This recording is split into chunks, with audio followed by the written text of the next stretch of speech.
Buongiorno e ben ritrovati con una nuova edizione del TG Flash di New Sicilia.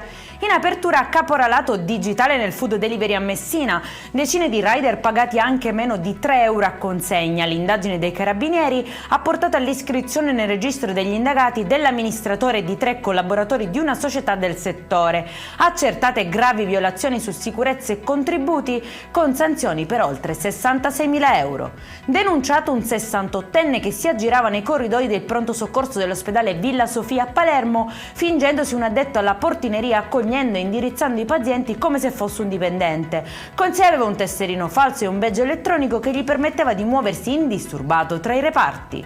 Tensione nel centro storico di Agrigento, dove un trentenne ha minacciato alcuni residenti brandendo una bottiglia di vetro rotta e poco dopo avrebbe molestato una studentessa di 18 anni. L'uomo è stato bloccato dalla polizia mentre tentava di allontanarsi ed è stato trasferito in ospedale, dove è stato sottoposto a trattamento sanitario obbligatorio. Paura a Catania, nel quartiere Enesima, per un incendio divampato in un appartamento di Via America. 2 poliziotti entrati nell'abitazione invasa dal fumo per verificare la presenza di persone e mettere in sicurezza una bombola di GPL sono rimasti intossicati. Le fiamme sono state domate, ma parte dell'appartamento è stata dichiarata temporaneamente inagibile.